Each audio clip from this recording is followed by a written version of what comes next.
India TV YouTube channel को subscribe करें और बेल आइकन दबाएं।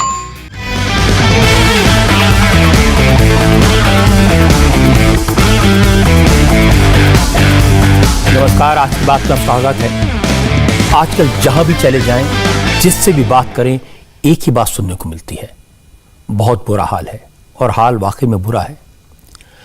आप किसी भी व्यक्ति का फोन देख लीजिए, मिनिस्टर हो, अफसर हो, पुलिस में हो, डॉक्टर हो, सबके पास एक ही तरह के मैसेजेस की भरमार है।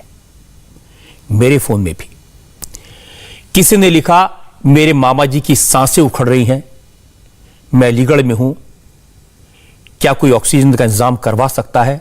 मां हाथ जोड़ रही है, रो रही है, क्या एक वेंटिलेटर बेड मिल सकता है? किसी ने लिखा, 39 साल के रमेश के पास वक्त कम बचा है, उसे ऑक्सीजन की जरूरत है, घर में 3 छोटे छोटे बच्चे हैं, क्या कोई हेल्प मिल सकती है? वो नोएडा में है। दिल्ली से मैसेज आया, मेरे दोस्त की जान कोरोना ने ले ली, अब उसके फादर क्रिटिकल हैं, छोटी बहन दवाइयों के लिए इधर उधर भटक रही है, क्या कोई रेमडेसिविर का एक इंजेक्शन दिलाने में मदद कर सकता है? किसी ने लिखा, मेरी आंटी नर्सिंग होम में है, सांस लेना मुश्किल हो रहा है, फरीदाबाद के नर्सिंग होम ने हाथ खड़े कर दिए हैं, एक आईसीयू बेड मिलेगा क्या? कोई बताएगा कि कहां जाएं, किससे पूछें? किसी ने लिखा कि मुंबई में हूं, कोविड टेस्ट कराना है, अर्जेंट है, कल से कोशिश कर रहा हूं, कोई सैंपल लेने को तैयार नहीं है। नासिक से मैसेज आया, प्लीज मेरी वाइफ के लिए कोई ऑक्सीजन सिलेंडर दिला सकता है? ऑक्सीमीटर दिखा रहा है, उसका लेवल 50 से 60 तक गिर गया है, उसके पास ज्यादा वक्त नहीं है, छोटे छोटे बच्चे हैं, कोई दया करे। एक और मैसेज है, रेमडेसिविर की तुरंत जरूरत है, या हॉस्पिटल में कितने सारे मरीज हैं, उनके अटेंडेंट, उनके रिश्तेदार स्ट्रगल कर रहे हैं, कोई बता सकता है इंजेक्शन कहां मिलेगा? मैं कितने भी पैसे देने को तैयार हूं। किसी ने लिखा, मेरे दादाजी 80 साल के हैं, ऑक्सीजन लेवल 70 पर आ गया है, अर्जेंटली आईसीयू बेड की जरूरत है, कोई तो हेल्प करो। मैं राधिका हूं, मेरी उम्र 18 साल है, बिल्कुल अकेली पड़ गई हूं, पापा को डायलिसिस की जरूरत है, कोई हॉस्पिटल तैयार नहीं है, मां कोरोना पॉजिटिव है, उसके लिए ऑक्सीजन की जरूरत है, नर्सिंग होम वाले कह रहे खुद इंतजाम करो, मैं इतनी छोटी हूं, कहां जाऊं, क्या करूं? मैंने लोग के असली नाम आपको नहीं बताए, लेकिन एक एक मैसेज ऐसे दर्द से भरा है कि पढ़कर बहुत तकलीफ होती है। और मैसेज इतने हैं, सबको पढ़ पाना भी मुश्किल है। अगर मैसेज पढ़ लिए तो रात को नींद नहीं आती। ऑक्सीजन के लिए, दवाई के लिए, इंजेक्शन के लिए तड़पते लोगों की मदद करें तो कैसे करें? सब परेशान हैं। सब लोग मदद करना चाहते हैं, लेकिन बड़े बड़े लोग भी हेल्पलेस हैं। अगर कोई जान पहचान निकालकर हॉस्पिटल से बात करते हैं तो हॉस्पिटल वाले कहते हैं कि ऑक्सीजन नहीं है, कोई कहता है 5 घंटे की ऑक्सीजन बची है, कोई कहता है 3 घंटे की। हम उनसे बेड के लिए पूछते हैं, वेंटिलेटर की बात करते हैं, वो कहते हैं ऑक्सीजन दिलवा दीजिए। इतनी हताशा, इतनी निराशा चारों तरफ है कि दिल बैठने लगता है। लेकिन इसका मतलब यह नहीं है कि इस त्रासदी से, इस मुश्किल से, इस तकलीफ से, इन हालात से लड़ने की कोशिश नहीं हो रही। एक दूसरी तस्वीर भी है। ऑक्सीजन जुटाने के लिए, मरीजों को मदद करने के लिए, सांसें चलती रहें या इंश्योर करने के लिए एयर, रेल, रोड, सी, हर तरफ से कोशिश हो रही है कि कैसे ऑक्सीजन मंगाई जाए। देश के बड़े बड़े उद्योगपति कोशिश कर रहे हैं, न्यूयॉर्क से, दुबई से, लंदन से, हर जगह ऑक्सीजन का इंतजाम करने की जी तोड़ कोशिश हो रही है और इंतजाम हो भी रहा है। हॉस्पिटल्स में बेड बढ़ाए जा रहे हैं, इसकी खबरें लगातार आ रही हैं। इंजेक्शन और दवाइयां इंपोर्ट की जा रही हैं, बड़े पैमाने पर उनका प्रोडक्शन बढ़ाया जा रहा है, लेकिन कोरोना के केसेस जिस रफ्तार से बढ़ रहे हैं, ये सारी कोशिशें कम पड़ जाती हैं, सारी संवेदनाएं कम रह जाती हैं। आज ही देश में करीब 3,53,000 नए केसेस सामने आए हैं, जबकि 2,19,000 लोग रिकवर हुए, यानी 1.25 लाख से ज्यादा नए एक्टिव केस 24 घंटे के अंदर जुड़ गए। फिलहाल देश में 28 लाख से ज्यादा एक्टिव केसेस हैं और यह फिगर रोज बढ़ रही है। इसीलिए हॉस्पिटल्स पर प्रेशर बढ़ रहा है। हॉस्पिटल्स का हाल देखेंगे, मरीजों के परिवार वालों की बेबसी देखेंगे तो दिल रो पड़ेगा। रोते बिलखते लोगों की यह तस्वीर मुंबई के पास ठाणे में वेदांता हॉस्पिटल के सामने की है। जो लोग बिलख बिलख कर रो रहे हैं वो उन अभागे मरीजों के परिवार वाले हैं जिनकी अचानक मौत हो गई, जिन्हें कोरोना लील गया। हमारे संवाददाता जयप्रकाश सिंह ने बताया कि मुंबई के पास ठाणे में वेदांता हॉस्पिटल के आईसीयू में 53 मरीजों में से आज अचानक 4 की मौत हो गई।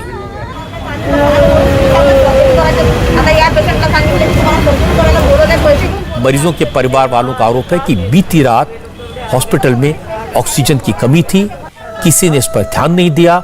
अफसरों की और मेडिकल स्टाफ की लापरवाही से अच्छे खासे रिकवर हो चुके मरीजों ने तड़प तड़प कर दम तोड़ दिया। लोगों ने बताया कि कल रात तक परिवार वालों ने रोज बात की थी, तब तक पेशेंट का ऑक्सीजन लेवल 97 था। एक मरीज को 2 बार प्लाज्मा थेरेपी दी गई थी, लेकिन आज सुबह घर वालों को अचानक मरीज की मौत की खबर मिली तो पैरों तले जमीन खिसक गई। अब आंसुओं और आरोपों के सिवा कुछ नहीं बचा।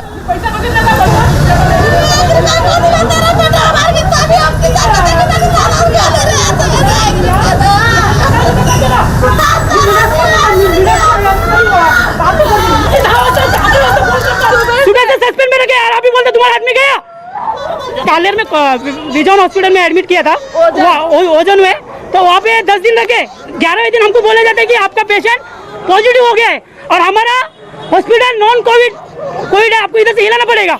इमरजेंसी में हम लोग हर एक नेता लोग का पैर पड़े, हर एक नेता हो गया इधर का, थाने के बड़े बड़े नेता लोग के पैर पड़े, और कोई नेता काम पे नहीं आया। हमको डेली में ऑक्सीजन स्टेबल ही बोले डॉक्टर, आज बोलते कि डिक्लेयर हो गया खत्म। ऑक्सीजन की वजह से लापरवाही हुई है और हॉस्पिटल की लापरवाही से हुई है। हॉस्पिटल की स्टाफ से, डॉक्टर से लापरवाही हुई है। हमारे कैबिनेट मंत्री आके बोलते हैं कि यहाँ पे 35 आदमी लोग में से 4 आदमी गए तो कुछ प्रॉब्लम हुआ रहेगा, ऐसा कुछ तो क्लियर बता के जाओ ना।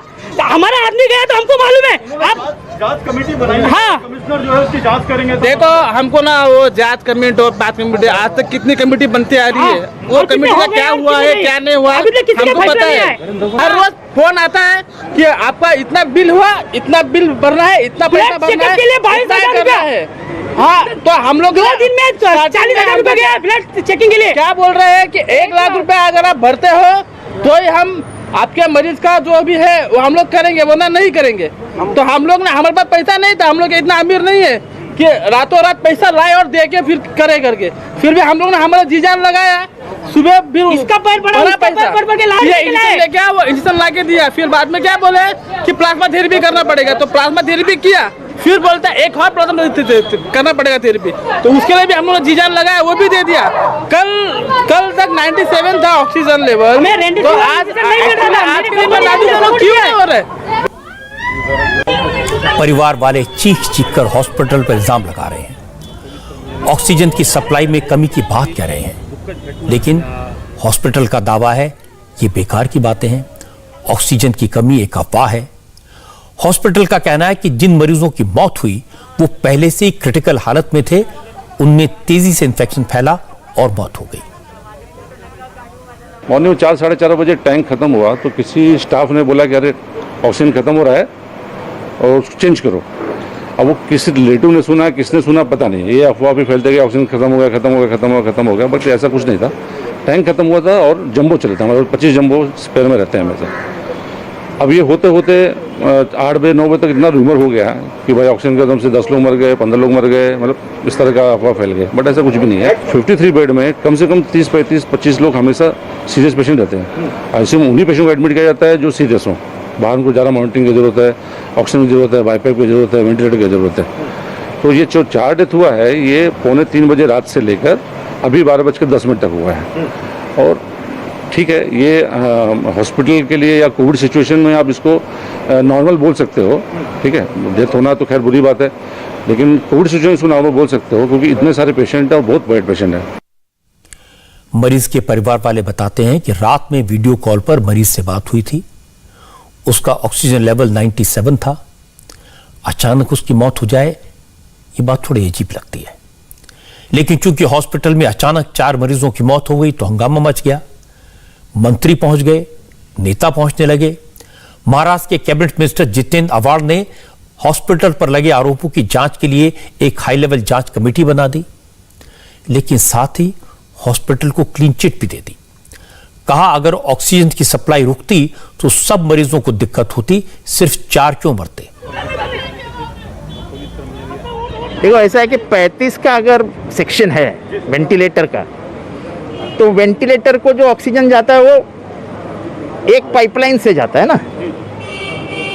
तो अगर 4 लोगों को ऑक्सीजन कम गिरता तो 35 के 35 लोगों को कम गिरता।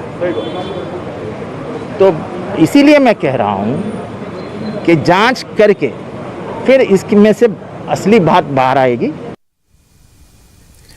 चाहे जांच हो जाए, चाहे कोई पकड़ा जाए, लेकिन जिन परिवार वालों ने अपना खोया कोरोना की वजह से या ऑक्सीजन की कमी की वजह से, उनके नुकसान की भरपाई तो कभी कोई नहीं कर पाएगा।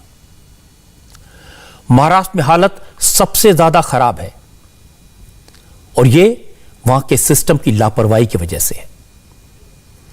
इस वजह से एक के बाद एक हादसे हो रहे हैं। पिछले कुछ वक्त में 5 हॉस्पिटल्स में आग लग चुकी है, 3 दर्जन से ज्यादा लोगों की मौत हो चुकी है। और इसके बाद भी अगर इस तरह की घटनाओं पर रोक नहीं लगी तो चिंता की बात तो है। इस तरह के हादसों से सिस्टम पर लोगों का भरोसा कम होता है। महाराष्ट्र में पिछले 24 घंटों में 66,000 से ज्यादा नए कोरोना के मरीज सामने आए हैं। महाराष्ट्र लगातार कोरोना के केसेस में नंबर 1 बना हुआ है। थोड़ी सी राहत की बात मुंबई वालों के लिए है। मुंबई में पॉजिटिविटी रेट कम हुआ है। कल 45,000 से ज्यादा टेस्ट हुए थे और 4,000 से कम लोग कोरोना पॉजिटिव पाए गए थे, यानी पॉजिटिविटी रेट 10% से कम है। ये एक अच्छा इंडिकेशन है, लेकिन ये ट्रेंड बना रहे, ये ऐसे इंडिकेशन और मिलते रहे, ये भी जरूरी है। मुंबई में हालत सुधर रही है, लेकिन दिल्ली में हालत लगातार बिगड़ती जा रही है। अब दिल्ली में पॉजिटिविटी रेट 31% से ज्यादा हो गया। पिछले 24 घंटों में 22,000 से ज्यादा नए केसेस मिले। और अब हालत यह कि न तो हॉस्पिटल्स में बेड है, ऑक्सीजन की जबरदस्त किल्लत है, मरीज ऑक्सीजन की कमी से दम तोड़ रहे हैं। आज हमारे संवाददाता दिल्ली के कई कोविड हॉस्पिटल का हाल देखने गए। ज्यादातर जगह एक ही बोर्ड लगा है, हाउसफुल का, सारे बेड्स पूरे फुल होने का। एलएनजेपी दिल्ली का सबसे बड़ा कोविड हॉस्पिटल है, 1500 बेड है।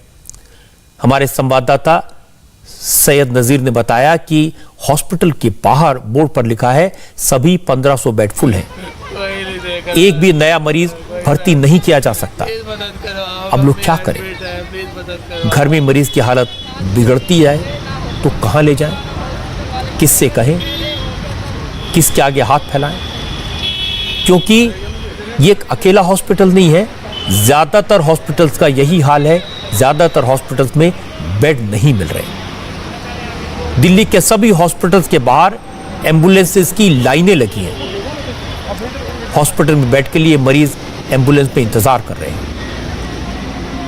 मरीज के परिवार वाले ऑक्सीजन के लिए, आईसीयू बेड के लिए डॉक्टर्स के सामने, कभी वार्ड बॉय के सामने, कभी नर्सेस के सामने हाथ जोड़ते हैं, गिड़गिड़ाते हैं। बहुत से लोग तो एक हॉस्पिटल से दूसरे हॉस्पिटल भागते रहते हैं इस उम्मीद में कहीं तो एडमिशन मिल जाएगा, लेकिन कुछ नहीं होता। कई बार जिन मरीजों को लेकर हॉस्पिटल भागे थे, उसी गाड़ी में मरीज की लाश लेकर रोते हुए दिखते हैं। यह हाल देखकर आपको लगेगा कि सब कुछ भगवान भरोसे है, किसी का कोई कंट्रोल नहीं है, किसी का कोई बस नहीं चलता। लेकिन मैं हॉस्पिटल्स को, डॉक्टर्स को दोष देना नहीं चाहता। वो भी क्या करें, उन पर मरीजों का प्रेशर इतना ज्यादा है कि ज्यादातर हॉस्पिटल अपनी क्षमता से, अपनी कैपेसिटी से 200% ज्यादा मरीजों का इलाज कर रहे हैं। हॉस्पिटल्स के कॉरिडोर्स में, कमरों में, हर जगह मरीज हैं। डॉक्टर्स, नर्सेज, मेडिकल स्टाफ 18-18 घंटे काम कर रहे हैं, पूरी ताकत से लगे हुए हैं। वो चाहकर भी सभी मरीजों को भर्ती नहीं कर सकते, वो सबका इलाज नहीं कर सकते, क्योंकि उनके बस में कुछ नहीं है। कहीं पे भी किसी भी हॉस्पिटल में कोई जगह नहीं मिल रही है। जो दिल्ली की साइट है कोरोना वाली, उस पर बेड दिखाता है, बट वो हॉस्पिटल में जाओ तो वो कहते हैं इस पर कोई बेड नहीं है सर, ये गलत अपडेट आया है या जो भी है, हम इसके बारे में कुछ नहीं कह सकते हैं। तो सर मैं पिछले 3 दिनों से परेशान हूँ, कोई सुनवाई नहीं है। कंडीशन भैया दिल्ली की बहुत ख़राब है। हम 3 दिन से हॉस्पिटल देख रहे हैं, कोई हॉस्पिटल चाहे वो प्राइवेट हो, हम पैसे भी लगाने राजी हैं, कहीं बेड नहीं है। और सरकारी हॉस्पिटल को गेट के अंदर भी नहीं घुसने दे रहे हमें, सिर्फ ये कहते हैं यहाँ बेड नहीं है, कहीं और चल जाओ। कहाँ जाएंगे अब दिल्ली में, बताओ। हमें तो कोई चारा नहीं दिख रहा। ऐसे पेशेंट गाड़ी में पड़ा रहेगा, अपनी जेब से सिलेंडर खरीद के ब्लैक से सांस दे रहे हैं उनको। हमारा तो फिर कहीं ठिकाना ही नहीं है। मरीज को लेके सवेरे से भागे वहाँ से रेफर यहाँ से वहाँ, फिर यहाँ से यहाँ, जाने ही नहीं दे रहे। क्या करा अब, देखो गाड़ी में लेटे हुए हैं, न हम इधर जा सकते, न उधर सकते, न मरते देख सकते। क्या करें, छोटे छोटे बच्चे घर में तड़प रहे हैं, उनको खाना पीना देने वाला कोई नहीं। मैं कल्याणपुरी से आया हूँ। मेरे छोटे भाई है रंजीत सिंह, जो गाड़ी के अंदर पड़े हैं, यहीं पे ऑक्सीजन लगा रखा है। लाल बहादुर से हमें भेजा है लेडी अडंग में। लेडी अडंग कह रहे कोई बेड नहीं है, लेडी अडंग वालों यहाँ पे भेजा है, कह रहा कोई बेड नहीं है यहाँ पे। और पेशेंट ऐसे बिल्कुल एकदम परेशान होकर पड़ा है, ऐसे कोई दिक्कत बहुत है उनको। LNGP हॉस्पिटल ने बोला कि हमारे यहाँ बेड नहीं है, आप लेडीज हार्टिंग में जाइए। फिर हम लेडीज हार्टिंग में गए तो उन्होंने कहा कि हमारे पास 100 गो बेड है और 1500 बेड तो यहाँ है, तो यहाँ क्यों भेजता है हमारे यहाँ जब बेड खाली नहीं है। तो फिर हम जो है सो कि चारों तरफ घूम घाम के फिर आए हैं, तो ये कह रहे हैं कि हम दवाई लिख देते हैं, आप घर पर ले जाइए, वही इलाज कराइए, कोई दिक्कत नहीं है। ये आप कहो कि मुझे बाहर कर दिया। सबसे पहले तो यहाँ सिक्योरिटी वाला बहुत बदतमीज है, ये पेशेंट को जल्दी अंदर जाने नहीं देता है। और ये डॉक्टर से लिखा के ले आओ। जब मैंने कहा कि डॉक्टर की पर्ची अंदर में रखा हुआ है, उन्होंने भर्ती करने के लिए बोला हुआ था। अब यहाँ तो बहुत अंधेर गर्दी है सर। बेइंतहा तकलीफ है, हर कोई परेशान है, हैरान है। जिन लोगों के परिजन को बेड नहीं मिल रहा, वो एडमिशन के लिए दौड़ रहे हैं, भाग रहे हैं। जिन लोग के पेशेंट को एडमिट कर लिया गया है, जिन्हें बेड मिल गया है, उन्हें ऑक्सीजन की चिंता है, दवाइयों की चिंता है, इंजेक्शन की चिंता है। LNJP हॉस्पिटल के बाहर कुछ लोग ऐसे मिले जो कह रहे हैं कि मरीजों की देखभाल ठीक से नहीं हो रही है। कोई कह रहा है जब उनका रिश्तेदार हॉस्पिटल आया था तो हालत अच्छी थी, लेकिन अचानक न जाने क्या हुआ, मौत की खबर आ गई, पता ही नहीं लगा कि क्या हुआ, कैसे हुआ। मेरी मम्मी यहाँ एडमिट है, यहाँ बिल्कुल केयर नहीं हो रही है। हल्के से उनसे मास्क हट गया, कोई लगाने नहीं आया, तड़प के फोन कर रही है हमें, वो मास्क लगा जा, आजा, क्या करें हम, ऊपर भी नहीं जाने दे रहे। हमें पीपी किट डालो, हम केयर कर लेंगे। उनको ICU की जरूरत है। हमने ICU बेड पता करवाया कहीं से, किसी भाई से पूछ के, कह रहे बेड अवेलेबल है बट अप्रोच लगवाओ, मिल जाएगा। कहाँ से अप्रोच लगवाए, कह रहे मंत्री होगा, उनकी माओ को बेड दे रहे, उनके बेटों को बेड दे रहे। हम पागल है, जनता मर जाए। मेरे हस्बैंड को ना परसों ना हमने कोरोना टेस्ट करा, तो वहाँ मेहरुली हॉस्पिटल में एडमिट थे वो, तो उन्होंने यहाँ रेफर करा कि पॉजिटिव आ गया, आप यहाँ ले जाओ। यहाँ लेके आई, इन्होंने पता नहीं क्या कितनी देर तक तो एडमिट ही नहीं किया, इलाज ही नहीं करा। उसके बाद मैं बार कर रही हूँ, अंदर भी नहीं जाने दे रहे। और कल से कांटेक्ट करने की कोशिश कर रही हूँ, उनके पास मोबाइल दे रखा था, वो फोन भी नहीं रिसीव हो रहा। आज कॉल आ गया कि वो खत्म हो गए। हर जगह आंसू हैं, तकलीफ है, यही हाल है, ऐसा ही दर्द है। महाराष्ट्र में, दिल्ली में और इसके बाद यूपी में सबसे ज्यादा हालत खराब है। यह बात सही है कि यूपी में जो डेथ रेट है, मृत्यु दर है, वो बहुत कम है, लेकिन यह भी सही है कि यूपी में मरीजों का नंबर महाराष्ट्र के बाद सबसे तेजी से बढ़ा है। पिछले 24 घंटों में यूपी में 33,000 से ज्यादा नए कोरोना के मैसेज मिले हैं, करीब मरीज मिले हैं। यूपी उन 8 राज्यों में शामिल है जहां एक्टिव मरीजों की संख्या 1 लाख को पार कर चुकी है। महाराष्ट्र के बाद यूपी में ही सबसे ज्यादा एक्टिव केसेस हैं। मरीजों की संख्या इतनी रफ्तार से बढ़ रही है कि सारे के सारे रिसोर्सेज कम पड़ने लगे हैं। लखनऊ से लेकर गाजियाबाद और नोएडा तक हर जगह मरीजों के रिश्तेदार सुबह से शाम तक हॉस्पिटल्स के चक्कर काटते हैं, लेकिन कहीं कुछ नहीं मिल पाता, कोई राहत नहीं है। दिल्ली से सटे गाजियाबाद में लोग एक हॉस्पिटल से दूसरे हॉस्पिटल भटकते दिखाई दिए, लेकिन कहीं बेड नहीं मिला। एक जगह तो हमारे रिपोर्टर को कुछ ऐसे लोग मिले जो मरीज को कार में ही ऑक्सीजन देने की कोशिश कर रहे थे, लेकिन देखते ही देखते मरीज की मौत हो गई। सारे हॉस्पिटलों में, मैक्स में, फोर्टिस में, शांति गोपाल में, यहाँ पे एक हॉस्पिटल और थे, लाविस्टा, बसंता में, हर जगह हुआ, कुछ नहीं मिला। हेलिंग में क्या बोला डॉक्टर ने? मतलब बेड नहीं है, ऑक्सीजन नहीं है। हमने उनको ऑक्सीजन दे दी, उन्होंने ना ऑक्सीजन दिया ना बेड दिया। 11 बजे से भटक रहे हैं, कहीं बेड नहीं मिला। कहीं नहीं मिला। तो अब क्या बता रहे हैं डॉक्टर? अभी डेथ हो गई है। हाँ जी। मैंने कैलाश गया, फिर उसके बाद गया प्रकाश में, फिर सुमित्रा में गया, किसी ने अंदर तक नहीं लिया। उसके बाद यहाँ गुरुद्वारा गया, इन्होंने भी मना कर दिया, कभी हम 50 से नीचे वालों को गैस दे रहे नहीं दे रहे, ऑक्सीजन दे रहे हैं। फिर लौट आए, बस फिर घर में गए, 12 बजे फिर आए, फिर मना कर दिया।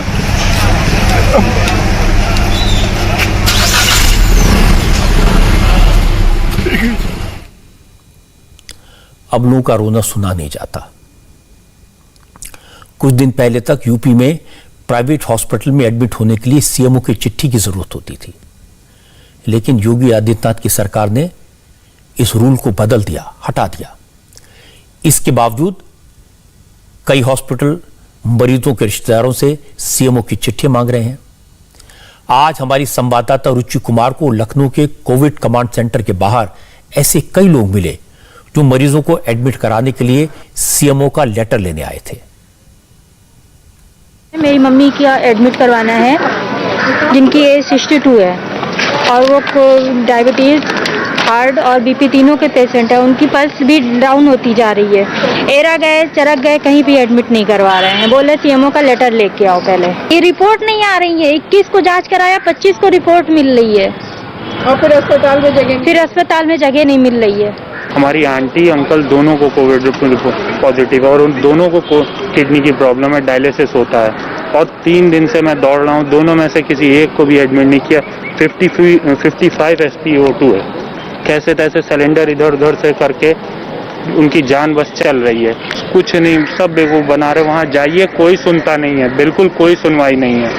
सिर्फ दौड़ा रहे हैं। 3 दिन से मैं यहाँ आके 3-3, 4-4 घंटे खड़ा रहता हूँ, कोई अप्रूवल नहीं मिला। आधे घंटे रुकिए, 15 मिनट रुकिए, यही हो रहा है। मम्मी की रिपोर्ट लेकर के आए थे करवाने के लिए, जब इन लोग को देख कर सुन के खड़े हो गए यहाँ पर कि रजिस्ट्रेशन हो नहीं रहा, कुछ हो नहीं रहा, तो हम अंदाजा करें क्या, तो कहाँ जाए, किसके पास जाए? मम्मी बीमार है जी। 46,000 के प्लेटलेट्स रह गई, अब कहाँ किसको लेके जाए? 1.5 लाख होती, मिनिमम 46 दिखा रहे हैं प्लेटलेट्स भी। अस्पताल नहीं मिल रहा, कोई नहीं मिल रहा है ना। पीजीआई क्या वहाँ भी कह रहे हैं, वो लोग मना कर रहे हैं, सब लोग मना कर रहे हैं। हालत कितनी गंभीर है इसका एहसास योगी आदित्यनाथ को भी है। वो खुद कोरोना पॉजिटिव हैं, रिकवर कर रहे हैं, लेकिन फिर भी कोशिश में लगे हैं। आज योगी आदित्यनाथ ने कहा कि सबसे ज्यादा दिक्कत अफवाहें फैलाने वालों से, जमाखोरी करने वालों से और आर्टिफिशियल क्राइसिस पैदा करने वालों से है। ऑक्सीजन की क्राइसिस दिल्ली के अंदर है, यूपी के अंदर ना के बराबर है। और यूपी के अंदर वही लोग इस क्राइसिस को करने का प्रयास कर रहे हैं, जिसके बारे में हमारे एक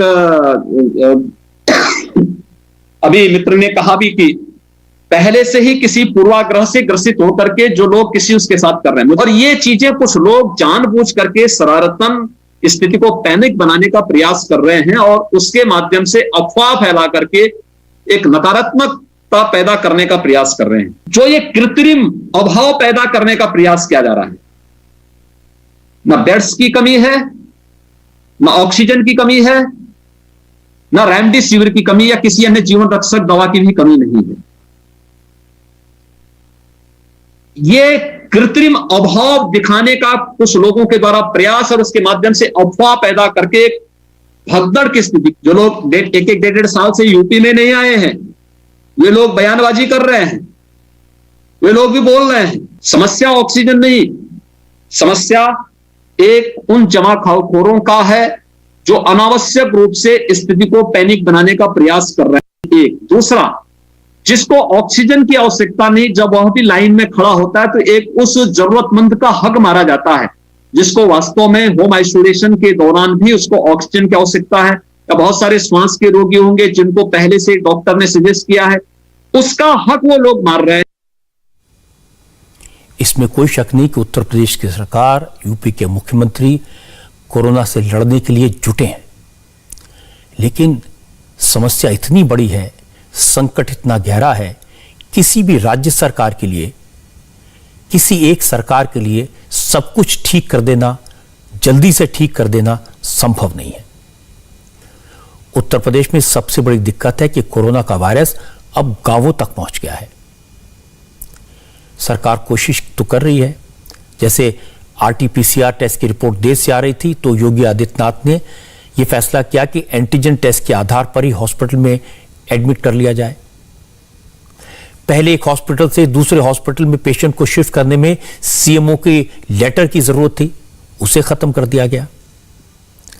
अगर सरकारी हॉस्पिटल में बेड भर गए हैं तो सरकारी हॉस्पिटल मरीजों को प्राइवेट हॉस्पिटल के लिए रेकमेंड कर सकते हैं और प्राइवेट हॉस्पिटल में इलाज का खर्चा सरकार उठाएगी। यह इंतजाम भी योगी आदित्यनाथ ने किया है। यूपी में 2 ऑक्सीजन ट्रेन पहुंच चुकी हैं, 1,10,000 रेमडेसिविर इंजेक्शन पहुंच गए हैं। इसके अलावा राज्य सरकार सीधे कंपनियों से बात करके दवाओं का इंतजाम कर रही है। जो मरीज घर पर आइसोलेटेड हैं उनकी ट्रैकिंग और उनसे संपर्क करने के लिए कमांड कंट्रोल रूम बनाए गए हैं। इन सबको सीएम हेल्पलाइन से जोड़ा गया है। यह सब करना कोई आसान काम नहीं है। योगी खुद कोरोना पॉजिटिव है, लेकिन वो नॉन स्टॉप इस काम में लगे हैं। लेकिन इस सब के बावजूद, इतनी कोशिशों के बाद भी इंतजामात कम पड़ रहे हैं, क्योंकि संकट विकराल है। और जो हाल उत्तर प्रदेश का है, जो हाल महाराष्ट्र का है, जो हाल दिल्ली का है, वही हालत अब बिहार का होता जा रहा है। बिहार की सबसे बड़ी मुश्किल है कि वहां इंफ्रास्ट्रक्चर तो ना के बराबर है। बिहार में आज करीब 12,000 नए मरीज सामने आए।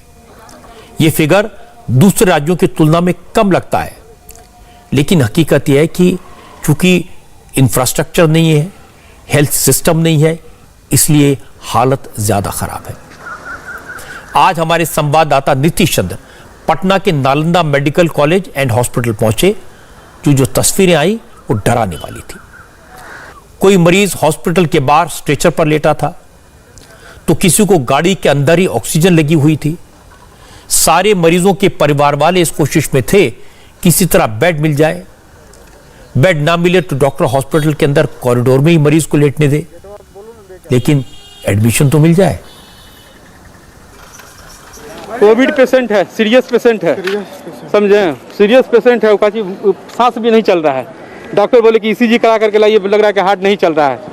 ये लोग यहाँ नखरा कर रहा है, आया है तो बोल रहा है कि गाड़ी पेशेंट हमारे गाड़ी पर थे, बोले कि जे ठीक है, हम लोग बोले कि रिक्वेस्ट किए कि पेशेंट को गाड़ी पर ही कर दिए थे, बोले कि नहीं नीचे उतारिए ट्रॉली पे, नीचे भी ट्रॉली पे उतार दिए,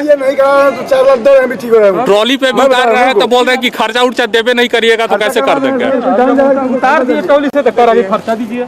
इमरजेंसी वार्ड में है, हम लोग को कोई डॉक्टर का सुविधा नहीं है। मेरा पेशेंट दिन पर दिन उसका pulse rate, heart rate, oxygen गिरता जा रहा है, पर कोई देखने के लिए भी नहीं आ रहा है। नर्स सिर्फ आती है, सुई आती है, नर्स आती है, टाइम टू टाइम सुई दे के बस चली जाती है। कुछ पूछने पे कुछ बताती नहीं है कि आगे क्या हो रहा है, उनको रिकवर हो रहा है नहीं हो रहा है। वो कहती है मेरा काम इतना है, हम इतना करके चले जाएंगे। रोते रोते अपने घर चली गई, पैर पड़ते रह गया कि ऑक्सीजन दे दीजिए, ऑक्सीजन दे दीजिए। नहीं मिला उनको ऑक्सीजन, मेरे आँख के सामने का बात है। कि जरा देख लीजिए मेरे अथी को, तो कहते हैं कि इतने ही मेरा काम है, हम कर दिए हैं, अब आप लोग देखिए ये मेरा काम नहीं है। देखिए मेरा एक जाके लास्ट वाला में पड़े हुए हैं। उनका ऑक्सीजन लेवल डाउन हो गया है, 48, 47, 48 आ गया है, बट यहाँ पे आए हैं तो मालूम चल रहा है कि बेड नहीं है बोल के। मैं आपको कई घंटों तक ऐसे उदाहरण दिखा सकता हूं, ऐसे लोगों की बात सुनवा सकता हूं, जिससे पता चलता है कि कितनी हताशा, कितनी निराशा, कितनी तकलीफ है। और इसमें कोई शक नहीं है कि हॉस्पिटल्स पर बोझ बहुत ज्यादा है, मरीजों की तादाद बहुत ज्यादा है, बेड्स कम हैं, डॉक्टर्स कम हैं, नर्सेस कम हैं, ऑक्सीजन कम है, दवाइयां कम हैं। लेकिन मैं इतना जरूर कहूंगा कि इसके बावजूद वॉर फुटिंग पर काम हो रहा है। पहले गलतियां हुई होंगी, लेकिन अब हालात को सुधारने के लिए पूरी ताकत से केंद्र सरकार और राज्य सरकारें लगी हैं, जिससे जो बंद पड़ता है वो कर रहा है। नए हॉस्पिटल्स लगातार खुल रहे हैं। आर्म्ड फोर्सेस ने तो कई जगह 48 घंटे में पूरा का पूरा हॉस्पिटल खड़ा कर दिया। प्रधानमंत्री मोदी ने आज ही सीडीएस जनरल बिपिन रावत से बात की। आर्मी के रिटायर्ड डॉक्टर्स और नर्सेस को कोरोना के खिलाफ जंग के मैदान में उतार दिया जाएगा। जहां तक ऑक्सीजन का सवाल है, कहीं टैंकर से सड़क के रास्ते, कहीं ग्रीन कॉरिडोर बनाकर रेलवे के गुड्स ट्रेन को नॉन स्टॉप चलाकर, तो कहीं पानी के जहाज से ऑक्सीजन पहुंचाई जा रही है। एयरफोर्स के जो प्लेन है वो टैंकर्स को, खाली टैंकर्स को ऑक्सीजन के सेंटर्स तक पहुंचा रहे हैं। हमारी आर्मी, हमारी पैरामिलिट्री फोर्सेस, हमारी पुलिस अब कोरोना के खिलाफ जंग के मैदान में किस तरह उतरे हैं, किस तरह का संघर्ष कर रहे हैं। मैं आपको भरोसा दिलाना चाहता हूं कि देश मिलकर जंग लड़ रहा है, कोरोना के खिलाफ जंग लड़ रहा है। और इस जंग में हमारे फौज के जवान जी जान से जुट गए हैं। 48 घंटे में कोविड हॉस्पिटल तैयार हो रहे हैं। आर्मी, पैरामिलिट्री, ये सारी फोर्सेस पुलिस के साथ मिलकर और डीआरडीओ के साथ मिलकर हर संभव कोशिश कर रहे हैं। मैं आपको कुछ उदाहरण देता हूं। लखनऊ में डीआरडीओ ने अवध शिल्प ग्राम को 500 बेड के कोविड केयर सेंटर में तब्दील कर दिया है। सभी बेड्स पर ऑक्सीजन की सप्लाई अवेलेबल है, जबकि 150 बेड पर वेंटिलेटर्स होंगे। इस कोविड केयर सेंटर में ऑक्सीजन की कमी ना हो, इसके लिए यहीं पर ऑक्सीजन प्लांट भी बनाया जा रहा है। 30 अप्रैल से इस कोविड केयर सेंटर में मरीजों का इलाज शुरू हो जाएगा। लखनऊ का ये अवध शिल्प ग्राम है जो एग्जीबिशंस के लिए बनाया गया था, लेकिन अब यहाँ अस्पताल बनाया जा रहा है और इस तरह के जो एग्जीबिशन हॉल्स हैं यहाँ पर, इसमें बेड्स डालने का पूरा इंतजाम किया जा रहा है। ये जैसे एक एग्जीबिशन हॉल है, यहाँ करीब 150 बेड्स का इंतजाम किया जा रहा है। हर बेड पे ऑक्सीजन होगी और उसके लिए यहाँ पर ऑक्सीजन प्लांट भी लगाया गया है जो 20,000 लीटर ऑक्सीजन यहाँ सप्लाई करेगा। तो जो बेड्स हैं इनमें ऑक्सीजन के लिए पाइप्स लगा दिए गए हैं। इस तरह से हर वार्ड में सीसीटीवी लगाया गया है, पूरा इंतजाम यहाँ किया गया है। ये ऑक्सीजन का देखिए, हर बेड में इस तरह से ऑक्सीजन दी जाएगी। बस यहाँ पे बेड लगना बाकी है, बाकी यहाँ इंतजाम पूरा है। दिन रात यहाँ पर काम हो रहा है। वेंटिलेटर्स आ रहे हैं, जो स्ट्रेचर्स हैं, व्हील चेयर्स हैं। इस अस्पताल में जो आर्मी के डॉक्टर्स हैं, आर्मी के नर्सेज हैं, वो यहाँ पर काम करेंगी। इस तरह से वेंटिलेटर्स तैयार किए जा रहे हैं।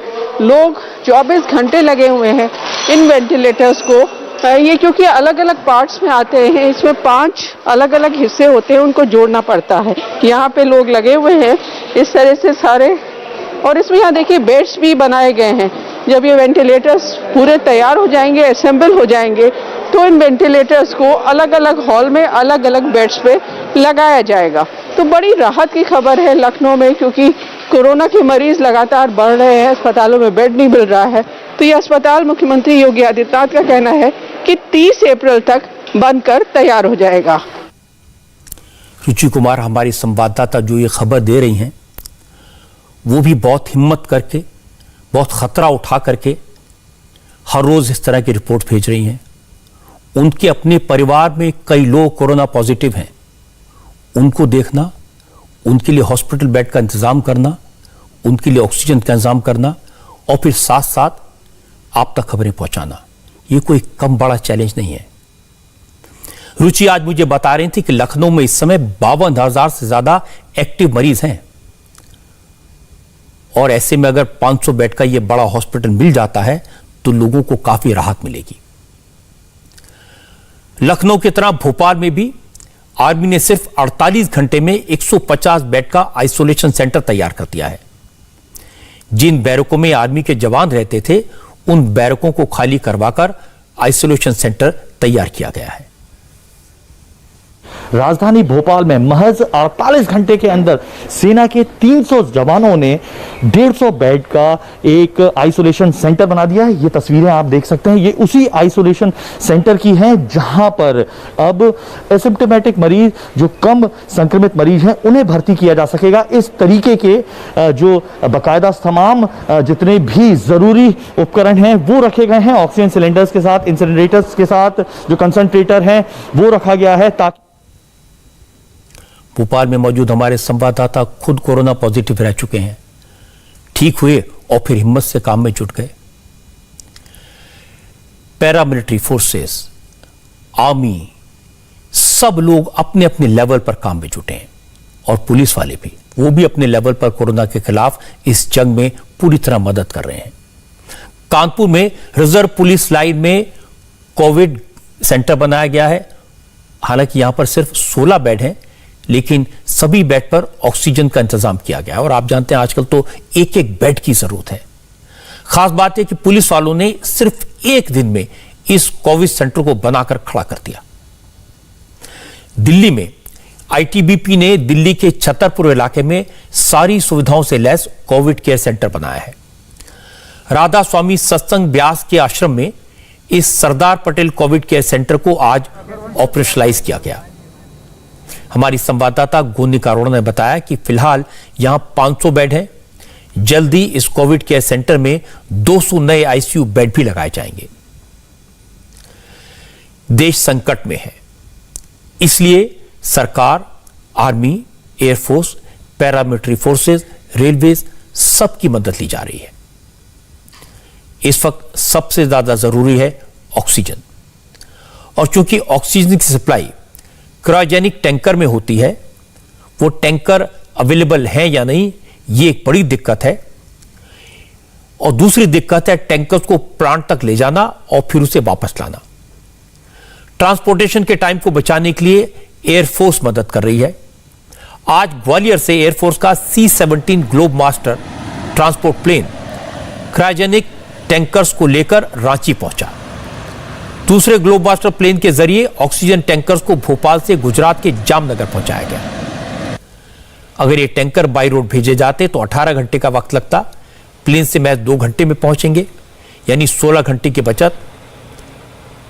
ऑक्सीजन की कमी से तो मरीज के लिए एक एक पल भारी पड़ रहा होता है, ऐसे में 16 घंटे की बचत बहुत बड़ी है। जामनगर में मुकेश अंबानी की रिलायंस इंडस्ट्रीज के प्लांट से ऑक्सीजन रोड के रास्ते भोपाल लाई जाएगी। रिलायंस का ऑक्सीजन प्लांट मैक्सिमम कैपेसिटी के साथ काम कर रहा है। रिलायंस के जामनगर प्लांट से मध्य प्रदेश और महाराष्ट्र के साथ साथ कई और राज्यों को भी ऑक्सीजन की सप्लाई लगातार की जा रही है। रिलायंस के जामनगर प्लांट से ही ऑक्सीजन लेकर आज 3 टैंकर नवी मुंबई पहुंचे। रेलवे के जरिए इन ऑक्सीजन टैंकर्स को नवी मुंबई के कलम्बोली रेलवे यार्ड में लाया गया। फिर यहां से इन ऑक्सीजन टैंकर्स को महाराष्ट्र के अलग अलग शहरों के लिए रवाना किया गया। इनमें से एक टैंकर मुंबई, दूसरा पुणे और तीसरा नवी मुंबई के हॉस्पिटल में जाएगा। हर टैंकर में 15 टन ऑक्सीजन है।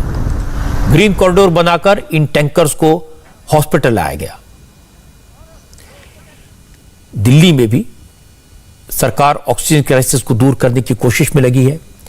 जिंदल स्टील दिल्ली की मदद के लिए आगे आया।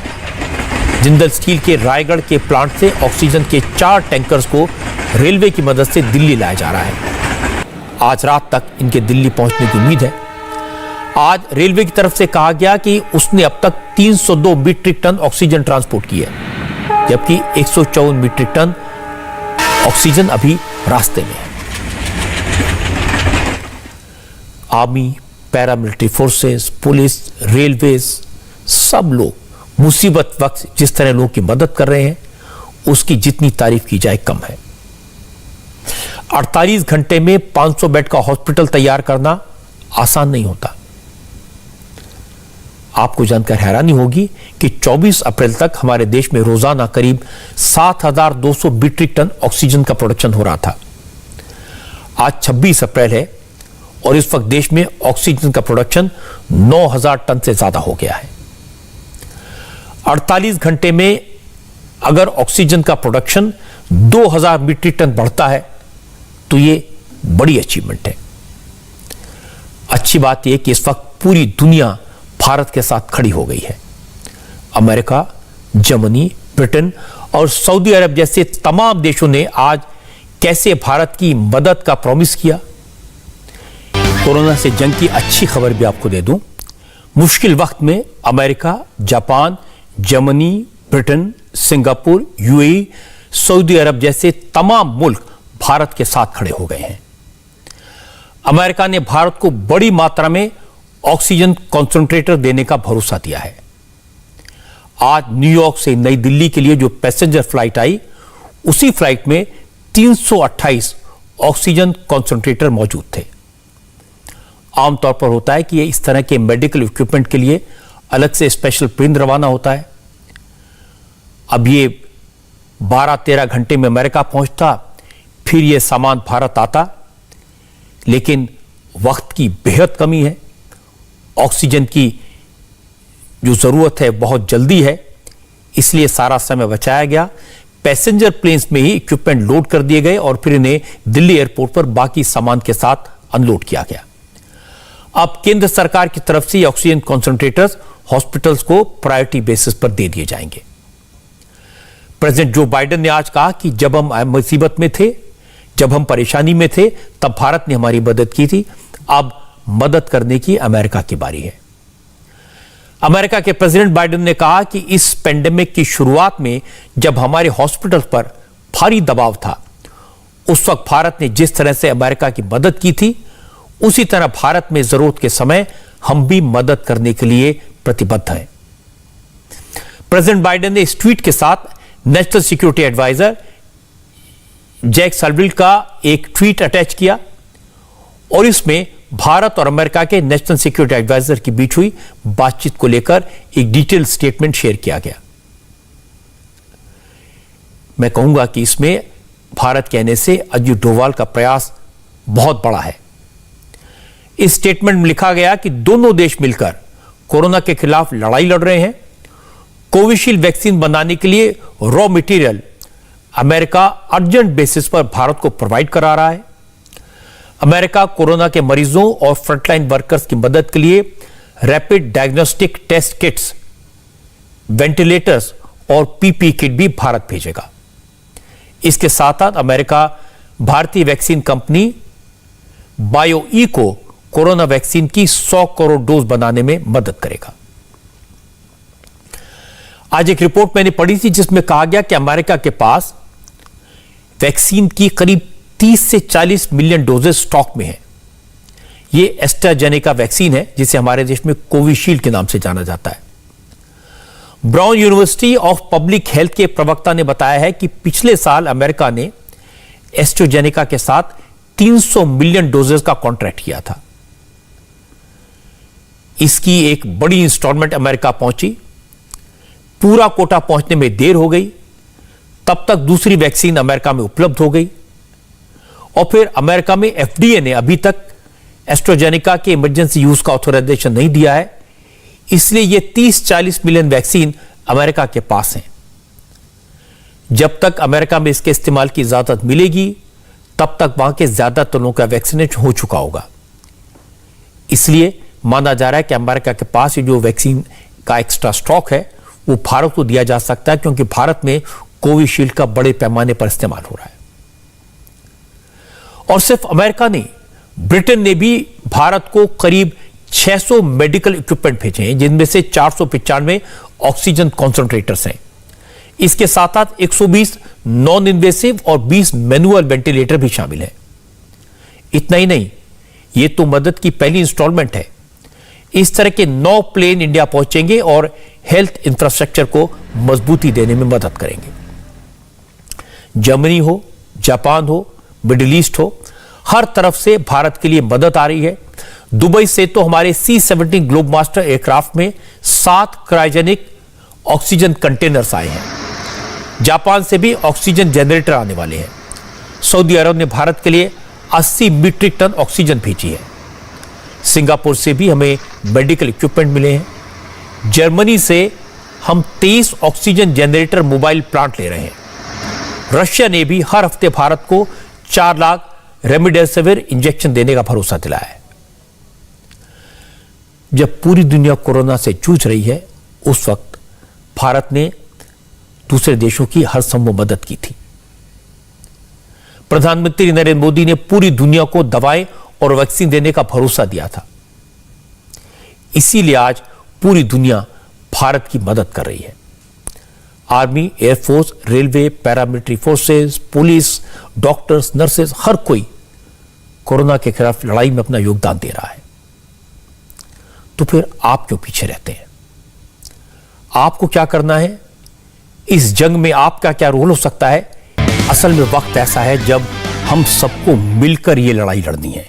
कोशिश तो करनी पड़ेगी। सरकार के साथ साथ हम सबको भी अपनी अपनी जिम्मेदारी निभानी होगी। आप पूछ सकते हैं कि आम लोग क्या कर सकते हैं? जनता तो हॉस्पिटल नहीं बना सकती, जनता तो ऑक्सीजन की सप्लाई नहीं कर सकती, जनता तो दवाइयों की सप्लाई नहीं कर सकती। पब्लिक करे तो क्या करे? कहां जाए? कैसे बचे? मैं आपको बता देता हूं कि करना कुछ नहीं है, छोटी छोटी बातों का ख्याल रखना है।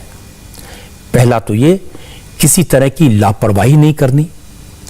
अगर कोई भी सिम्टम नजर आए, कोई भी लक्षण नजर आए, सर्दी, खांसी, जुकाम, बुखार, हाथ पैर में दर्द, पेट में दर्द, दस्त, कोई भी सिम्टम दिखे तो टेस्ट जरूर करवाइए।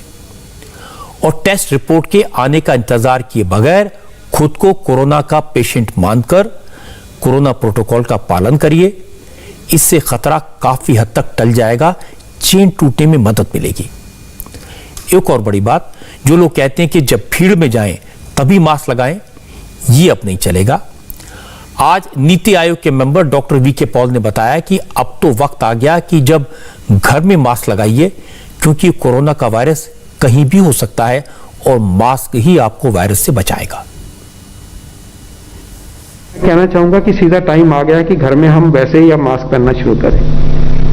हम बाहर की बात करते थे, लेकिन संक्रमण जैसे है ज्यादा है तो घर में भी बाई चांस किसी को आ गया है तो जहां तक हो गए घर में भी जब हम किसी के साथ बैठे हैं तो मास्क लगाएं तो फायदा है। लेकिन डेफिनेटली अगर कोई पॉजिटिव है उसको भी मास्क लगाना है, बाकियों को भी लगाना है, उसको दूसरे कमरों में रखना है। बिल्कुल जरूरी है कि हम फालतू बाहर नहीं जाएंगे। Please don't go out unnecessarily, stay with your family, very important. And also even within the family, please wear mask. Please don't invite people into your home. This is not the time to do so. और घर में भी थोड़ा care रखिए कि किसी तरह से इन्फेक्शन कोई हो रखा है तो हम बाकी भी बच पाएं, क्योंकि ये दिखाई देता है कि ये वायरस तेज गति से पकड़ते हैं। ये ट्रांसमिसिबिलिटी वाला जो एंगल है क्लियर होता जा रहा है। So it will be very important that we don't go out, we don't invite people as much as possible, and we protect ourselves and we protect our family members to the best of our ability.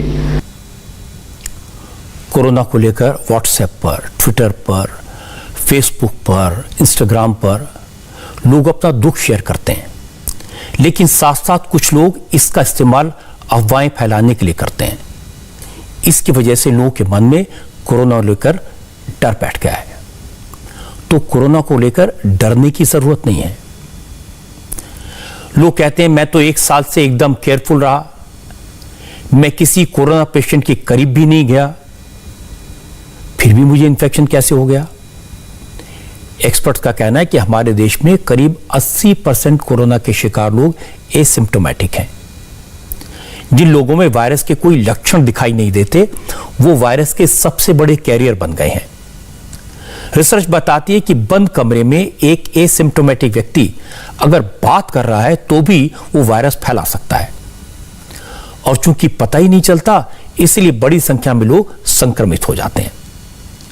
लोग पूछते हैं कि परिवार के परिवार कैसे infect हो जाते हैं। पहले तो ऐसा नहीं होता था। डॉक्टर्स का कहना है कि एक तो ये वायरस ज्यादा तेजी से फैलता है, और दूसरा आजकल टेस्टिंग में वेटिंग है।